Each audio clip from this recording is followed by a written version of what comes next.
Précédemment, dans La biologie fait des vidéos. En 2018, l'aviation contribuait à 3,5% du forçage radiatif.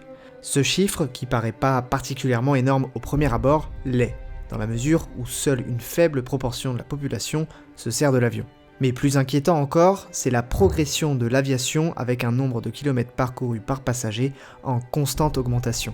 Les années pré-Covid, le nombre de kilomètres parcourus par passager augmentait de 8% par an.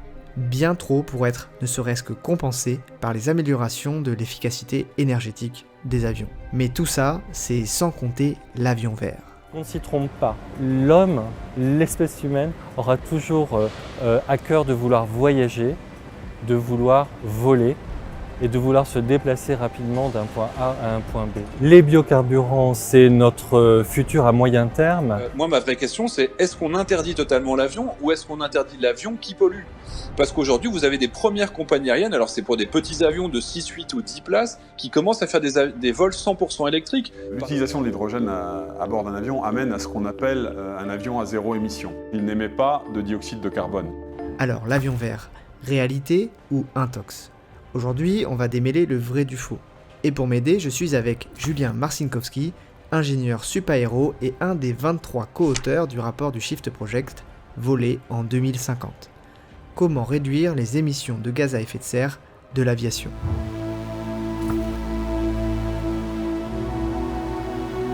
Salut Mickaël! Alors, pour savoir si un avion vert est possible ou non, revenons aux bases. Comment un avion vole ? En l'air, l'avion est évidemment soumis à son poids. Et pour éviter de tomber comme une pierre, il va donc devoir créer une force vers le haut pour compenser ce poids.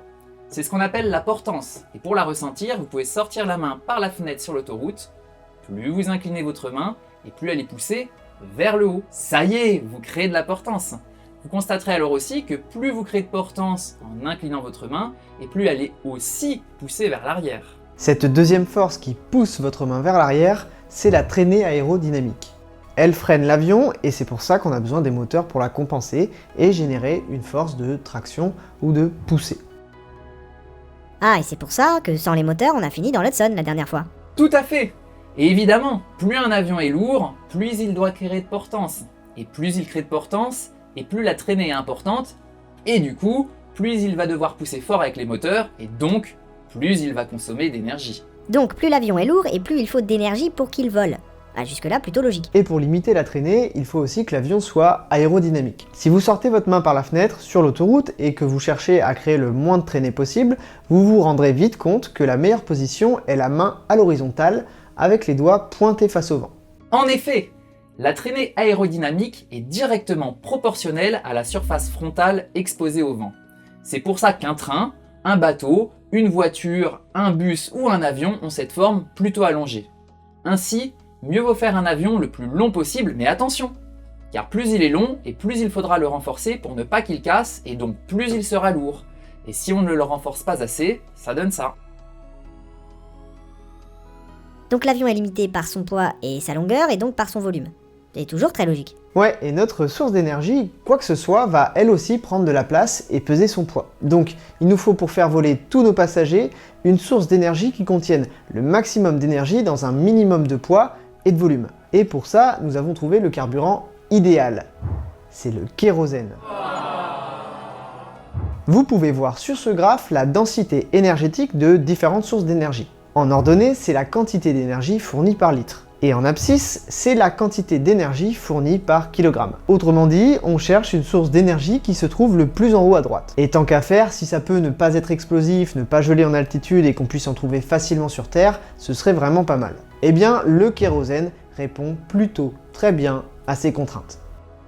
Et pourtant, même avec le kérosène, sur un Airbus A350, les réservoirs occupent déjà toutes les ailes et l'espace entre les ailes, comme on peut le voir en rose sur cette vue fantôme, ce qui fait 7% du volume total. Et sur un vol long courrier, le carburant peut peser jusqu'à la moitié de la masse totale au décollage.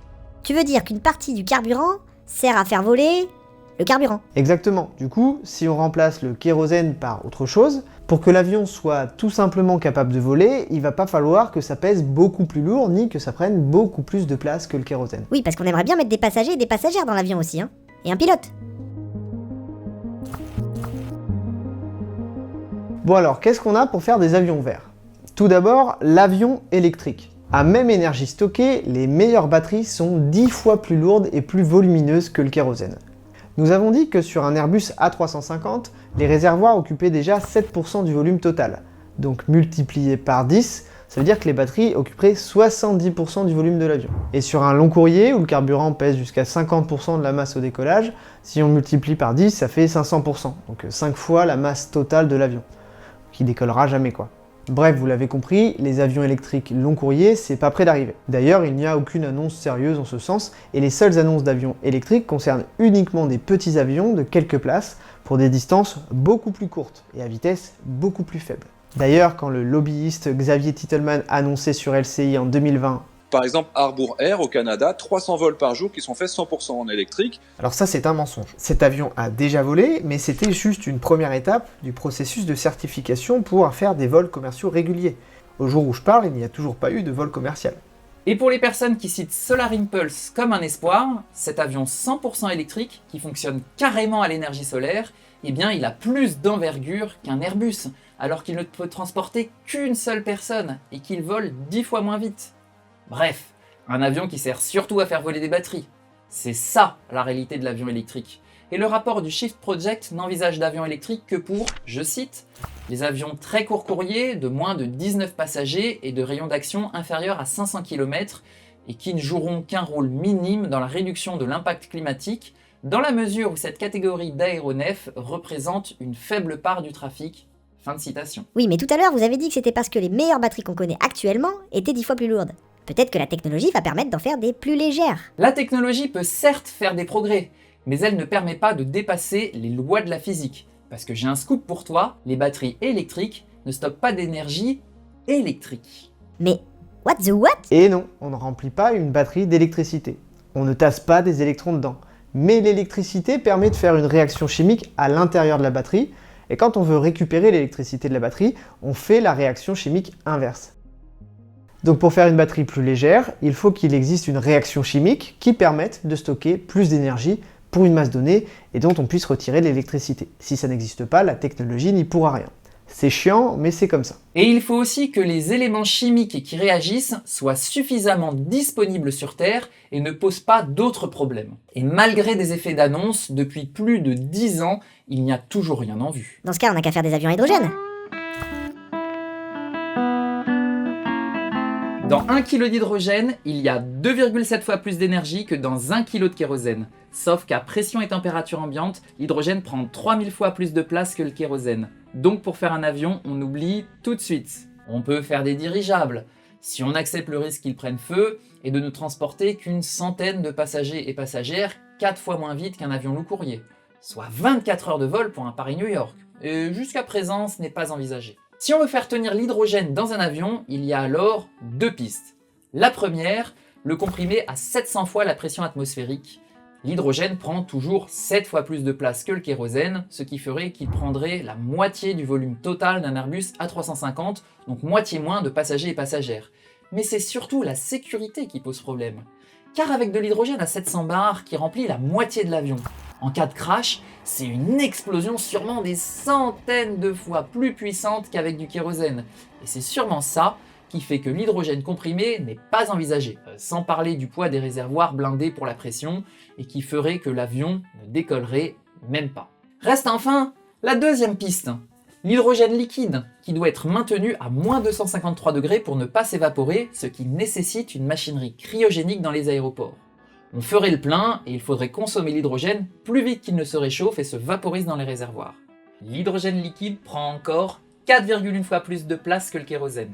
Le rapport du Shift Project n'envisage à aucun moment, ni dans aucun autre rapport que j'ai pu lire, de faire des longs courriers à l'hydrogène, les longs courriers étant responsables du tiers des émissions. Bref, l'hydrogène liquide serait donc envisageable uniquement pour les courts, voire moyens courriers, soit pour des vols jusqu'à 5000 km. Ce qui permettrait d'aller quand même assez loin, en gros dans toute l'Europe et l'Afrique du Nord. Encore faut-il que l'hydrogène soit produit sans émettre de gaz à effet de serre. Parce qu'on ne trouve pas d'hydrogène dans la nature, ou alors on ne sait pas exploiter les sources. Donc il faut le produire. Et actuellement, l'hydrogène est produit principalement à partir de gaz naturel, et il génère alors un petit peu plus d'émissions que le kérosène. Donc c'est pas vraiment intéressant. Pour réduire les émissions de gaz à effet de serre, il faut donc fabriquer l'hydrogène en faisant passer du courant électrique dans l'eau, pour casser la molécule d'eau. C'est l'électrolyse de l'eau. Mais ça, évidemment, ça n'est intéressant que si l'électricité est produite à partir de moyens décarbonés, donc nucléaire, énergie renouvelable. On parle alors d'hydrogène vert, et selon le moyen de production utilisé, cet hydrogène vert ferait entre 4 et 15 fois moins d'émissions que le kérosène. Mais remplacer tout le kérosène des avions par de l'hydrogène produit à partir d'électricité nécessiterait 15% d'électricité supplémentaire au niveau mondial. Et ça va donc entrer en concurrence avec l'électrification des véhicules terrestres. Et avec tous les défis technologiques de repenser les avions et les aéroports, il est ainsi très peu probable d'avoir une part significative d'avions à hydrogène en vol avant 2040.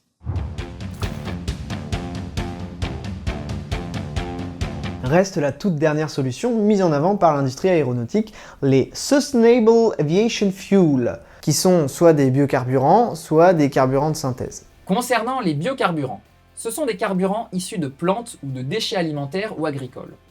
Le principal problème des biocarburants, c'est la quantité dont on aurait besoin, ne serait-ce que pour l'aviation. En 2019, l'aviation a consommé l'équivalent de 42% des calories produites par toute l'agriculture mondiale.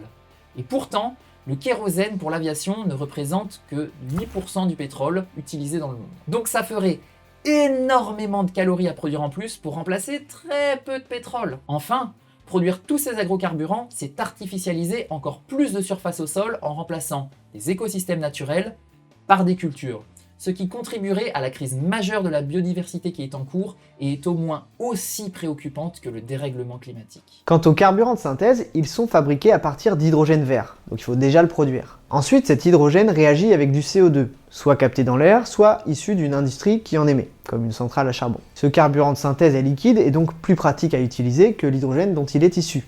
Mais ça revient à produire de l'hydrogène au départ. Ok, alors avec toutes ces différentes solutions, on pourrait décarboner l'aviation ou non? Eh bien, le rapport du Shift Project a fait l'exercice en proposant deux scénarios compatibles avec un réchauffement planétaire limité à 2 degrés. Le premier scénario prend les hypothèses les plus optimistes de l'industrie aéronautique comme des avions à hydrogène en vol dès 2035, des avions renouvelés tous les 15 ans pour faire entrer plus vite en service les nouvelles technologies, ou encore 100% de la production mondiale de carburant bas carbone dédié à l'aviation. On pourrait même parler de scénarios irréalistes. Et le résultat de ces scénarios, c'est que la croissance du trafic aérien ne pourrait être au maximum que de 2,52% par an. Ah bah c'est bon alors! Et non, déjà comme on l'a dit, ce scénario est excessivement optimiste. Et en plus, avant le Covid, l'augmentation du trafic était de 7-8% par an. Donc 3 fois plus que ce que ce scénario excessivement optimiste autorise. Le deuxième scénario prend encore des hypothèses très optimistes, mais un petit peu moins quand même. Cette fois, les avions à hydrogène arrivent en 2040, les avions ne sont renouvelés que tous les 25 ans en moyenne, comme maintenant, et 50% de la production mondiale de carburant bas carbone serait dédiée à l'aviation, ce qui reste énorme.